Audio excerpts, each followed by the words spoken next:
Guy de Maupassant. La peur. 1882. Lu par Serge Cazenave. À J.K. Huisman. On remonta sur le pont après dîner.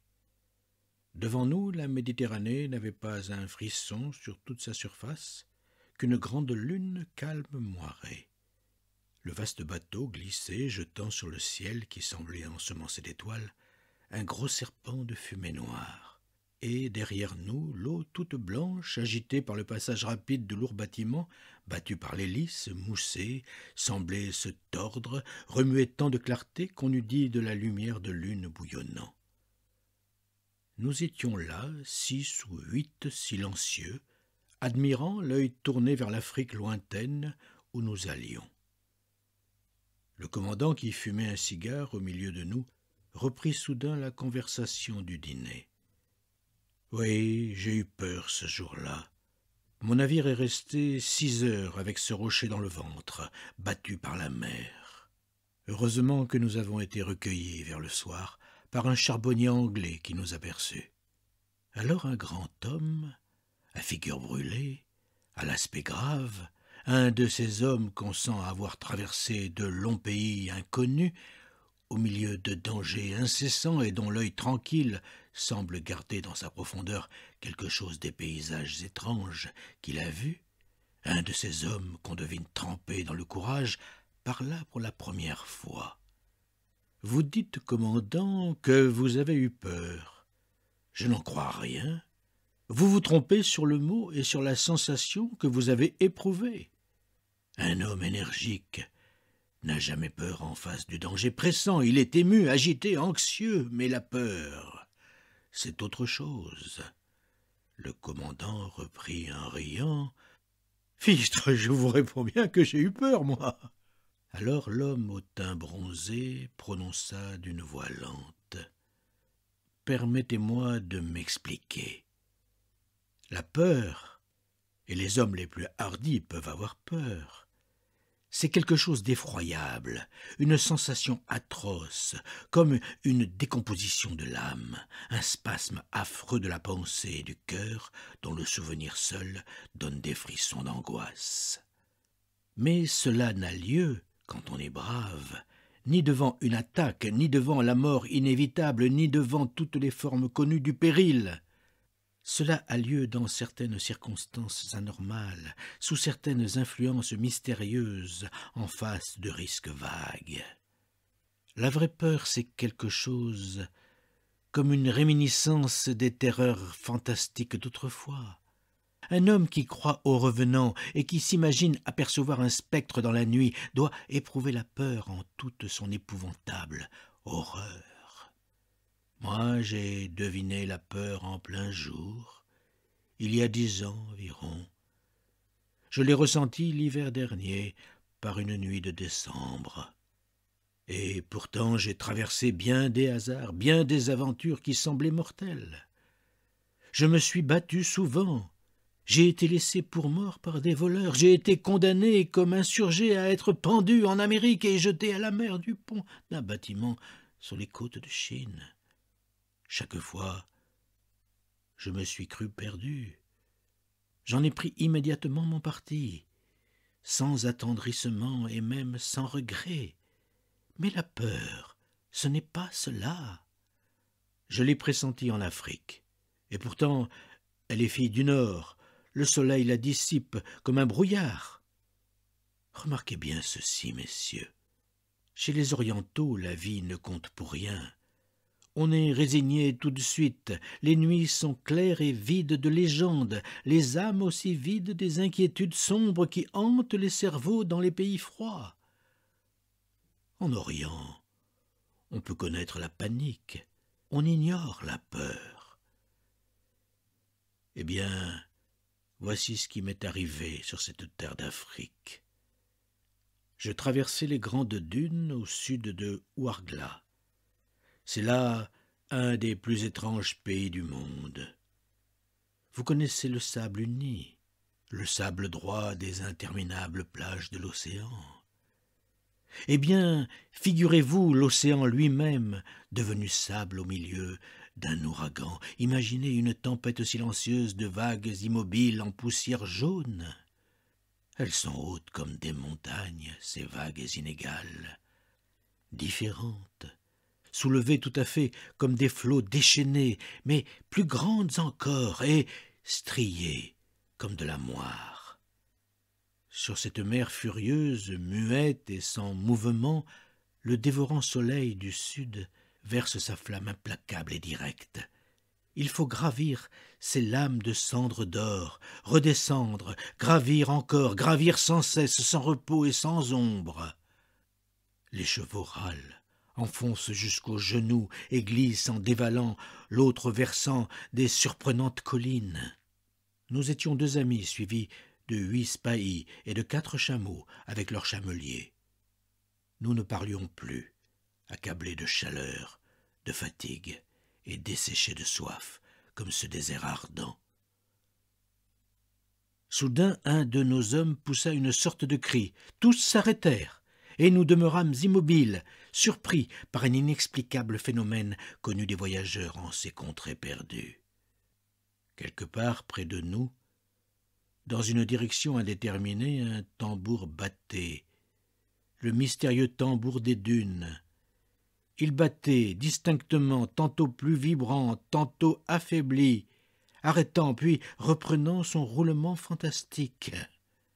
Les Arabes épouvantés se regardaient, et l'un dit en sa langue « La mort est sur nous ». Et voilà que tout à coup mon compagnon, mon ami, presque mon frère tomba de cheval, la tête en avant, foudroyé par une insolation. Et pendant 2 heures, pendant que j'essayais en vain de le sauver, toujours ce tambour insaisissable m'emplissait l'oreille de son bruit monotone, intermittent et incompréhensible, et je sentais se glisser dans mes os la peur. La vraie peur. La hideuse peur en face de ce cadavre aimé, dans ce trou incendié par le soleil, entre 4 monts de sable, tandis que l'écho inconnu nous jetait, à 200 lieues de tout village français, le battement rapide du tambour. Ce jour-là, je compris ce que c'était d'avoir peur. Je l'ai su mieux encore une autre fois. Le commandant interrompit le conteur. « Pardon, monsieur, mais ce tambour, qu'était-ce » Le voyageur répondit « Je n'en sais rien. Personne ne sait. » Les officiers, surpris souvent par ce bruit singulier, l'attribuent généralement à l'écho grossi, multiplié, démesurément enflé par les vallonnements des dunes, d'une grêle de grains de sable emportés dans le vent et heurtant une touffe d'herbe sèche. Car on a toujours remarqué que le phénomène se produit dans le voisinage de petites plantes brûlées par le soleil et dures comme du parchemin. Ce tambour ne serait donc qu'une sorte de mirage de son. Voilà tout, mais je n'appris cela que plus tard. J'arrive à ma seconde émotion. C'était l'hiver dernier, dans une forêt du nord-est de la France. La nuit vint 2 heures plus tôt tant le ciel était sombre. J'avais pour guide un paysan qui marchait à mon côté, par un tout petit chemin, sous une voûte de sapins dont le vent déchaîné tirait des hurlements. Entre les cimes, je voyais courir des nuages en déroute, des nuages éperdus qui semblaient fuir devant une épouvante. Parfois, sous une immense rafale, toute la forêt s'inclinait dans le même sens avec des gémissements de souffrance. Et le froid m'envahissait malgré mon pas rapide et mon lourd vêtement. Nous devions souper et coucher chez un garde forestier dont la maison n'était plus éloignée de nous. J'allais là pour chasser. Mon guide parfois levait les yeux et murmurait « Triste temps !» Puis il me parla des gens chez qui nous arrivions. Le père avait tué un braconnier 2 ans auparavant et depuis ce temps, il semblait sombre, comme hanté d'un souvenir. Ses 2 fils mariés vivaient avec lui. Les ténèbres étaient profondes. Je ne voyais rien devant moi, ni autour de moi, et toute la branchure des arbres entrechoqués emplissait la nuit d'une rumeur incessante. Enfin, j'aperçus une lumière, et bientôt mon compagnon heurtait une porte. Des cris aigus de femmes nous répondirent. Puis une voix d'homme, à la voix étranglée, demanda « Qui va là ?» Mon guide se nomma. Nous entrâmes. Ce fut un inoubliable tableau. Un vieux homme à cheveux blancs, à l'œil fou, le fusil chargé dans la main, nous attendait debout au milieu de la cuisine, tandis que de grands gaillards armés de haches gardaient la porte. Je distinguai dans les coins sombres 2 femmes à genoux, le visage caché contre le mur. On s'expliqua. Le vieux remit son arme contre le mur et ordonna de préparer ma chambre. Puis, comme les femmes ne bougeaient point, il me dit brusquement « Voyez-vous, monsieur, j'ai tué un homme voilà 2 ans cette nuit. L'autre année, il est revenu m'appeler, je l'attends encore ce soir. » Puis il ajouta d'un ton qui me fit sourire « Aussi, nous ne sommes pas tranquilles. » Je le rassurai comme je pus, heureux d'être venu justement ce soir-là et d'assister au spectacle de cette terreur superstitieuse. Je racontai des histoires et je parvins à calmer à peu près tout le monde. Près du foyer, un vieux chien, presque aveugle et moustachu, un de ces chiens qui ressemblent à des gens qu'on connaît, dormait le nez dans ses pattes. Au dehors, la tempête acharnée battait la petite maison et, par un étroit carreau, une sorte de Judas placé près de la porte, je voyais soudain tout un fouillis d'arbres bousculés par le vent à la lueur de grands éclairs. Malgré mes efforts, je sentais bien qu'une terreur profonde tenait ces gens, et chaque fois que je cessais de parler, toutes les oreilles écoutaient au loin. Las d'assister à ces craintes imbéciles, j'allais demander à me coucher, quand le vieux garde, tout à coup, fit un bond de sa chaise, saisit de nouveau son fusil en bégayant d'une voix égarée. « Le voilà, je l'entends !» Les 2 femmes retombèrent à genoux dans leur coin, en se cachant le visage, et les fils reprirent leurs haches. J'allais tenter encore de les apaiser, quand le chien endormi s'éveilla brusquement et, levant sa tête, tendant le cou, regardant vers le feu de son œil presque éteint, il poussa un de ces lugubres hurlements qui font tressaillir les voyageurs le soir dans la campagne. Tous les yeux se portèrent sur lui. Il restait maintenant immobile, dressé sur ses pattes, comme hanté d'une vision, et il se remit à hurler vers quelque chose d'invisible, d'inconnu, d'affreux sans doute, car tout son poil se hérissait. Le garde livide cria « Il le sent, il le sent ! Il était là quand je l'ai tué !» Et les femmes égarées se mirent toutes les 2 à hurler avec le chien. Malgré moi, un grand frisson me courut entre les épaules. Cette vision de l'animal dans ce lieu, à cette heure, au milieu de ces gens éperdus, était effrayante à voir. Alors, pendant 1 heure, le chien hurla sans bouger. Il hurla dans l'angoisse d'un rêve et la peur. L'épouvantable peur entrait en moi. La peur de quoi? Le sais-je. C'était la peur, voilà tout. Nous restions immobiles, livides dans l'attente d'un événement affreux, l'oreille tendue, le cœur battant, bouleversés au moindre bruit. Et le chien se mit à tourner autour de la pièce en sentant les murs et gémissant toujours. Cette bête nous rendait fous. Alors le paysan qui m'avait amené se jeta sur elle, dans une sorte de paroxysme de terreur furieuse, et ouvrant la porte, donnant sur une petite cour, jeta l'animal dehors.